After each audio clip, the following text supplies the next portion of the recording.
वालेकुम स्टूडेंट। आज हमारी फार्माकोग्नोसी की क्लास है और जो आज का हमारा टॉपिक है वो है papain. It is a proteolytic enzyme. ये भी एक प्रोटोलाइटिक एंजाइम है, यानी चीज़ों को तोड़ने के लिए यूज़ होते हैं, प्रोटीन को तोड़ने के लिए यूज़ होते हैं। इसके सोर्स की बात करें तो ये हमें मिलते हैं पापीते के पौधे से, लेकिन जो पापीते का पौधा है उसके आप ग्रीन फ्रूट लोगे या उसके लीव्स लोगे। इसका जो साइंटिफिक नेम है वो है केरिका पापिया और इसकी जो फैमिली है वो है केरिएसी। अब प्रिपरेशन हम इसकी कैसे करते हैं? The latex is obtained by making 2 to 4 longitudinal incision on the surface of nearly mature but green fruit while still on the tree। सबसे पहले आपने जाके किसी भी गार्डन में जाना है या जो पपीते का पौधा है उसके पास जाना है और उसमें से ऐसा पपीता देखना है जो कि मैच्योर हो गया हो लेकिन ग्रीन हो, येलो ना हो। उस ग्रीन के ऊपर आपने 2 से 4 कट लगाने हैं। The incision are made early in the morning और जो कट है वो आपने सुबह-सुबह लगाने हैं और 3 से 7 दिन तक आपने इस तरह करना है। उसके बाद जो कट लगेगा तो उसमें से कुछ लिक्विड निकलेगा और वो लिक्विड जब सॉलिड होगा तो वो व्हाइट पाउडर में कन्वर्ट हो जाएगा और उस व्हाइट पाउडर को आपने फिर कलेक्ट करना है। लेकिन आपने इस चीज़ का ख़्याल रखना है कि जो भी पपीते का पाउडर है या जो पाइपीन है, वो आपने नॉन मेटालिक कंडक्टर में, नॉन मेटालिक कंटेनर में जमा करने हैं।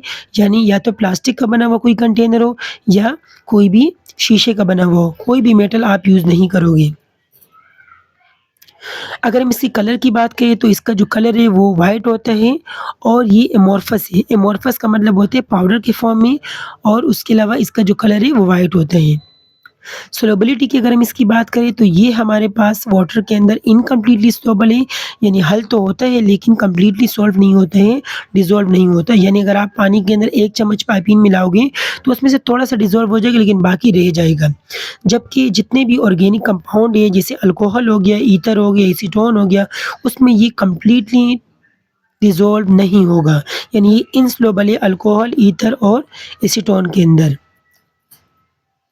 अगर हम इसकी मॉलिक्यूलर वेट की बात करें तो इसका जो मॉलिक्यूलर वेट है वो है 25,700 मोल्स, यानी इसका जो आपके पास मॉलिक्यूलर वेट है वो है 25,710। अगर हम इसकी यूज़ेस की बात करें तो हमारे पास सबसे पहला यूज़ ये कि हम इसको गोश्त को गलाने के लिए यूज़ करते हैं। जैसे आप लोग बारबेक्यू पार्टी वगैरह करते हो तो उसके अंदर आप पपीते को यूज़ करते हो, क्योंकि वो पपीता जो है ना वो गोश्त को गला लेते हैं और वो ईज़िली पक जाता है। उसके अलावा प्रोटीन को डाइजेस्ट करने के लिए आप इसको यूज़ करते हो। एंटी हेलमिंथिक्स का मतलब ये है कि कुछ जो कीड़े होते हैं जो पेट में बच्चों के अक्सर होते हैं तो उसको ख़त्म करने के लिए भी आप इसको यूज़ करते हो।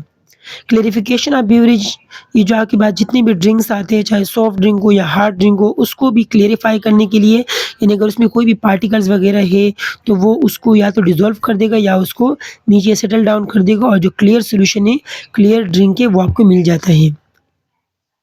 उसके अलावा जो कॉन्टैक्ट लेंसेज़ होते हैं जो लोग पहनते हैं नज़र के लिए या वैसे ही फैशन के लिए, तो उसके ऊपर भी अगर कोई गंद आ जाए, प्रोटीन के मॉलिक्यूल आ जाए तो उसको भी साफ़ करने के लिए आप ये पाउडर यूज़ करते हो पाइपीन का।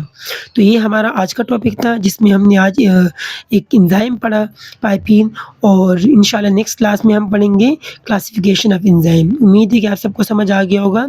इससे रिलेटेड कोई भी क्वेश्चन हो तो आप लोग पूछ सकते हो। ओके स्टूडेंट, अल्लाह हाफ़िज़।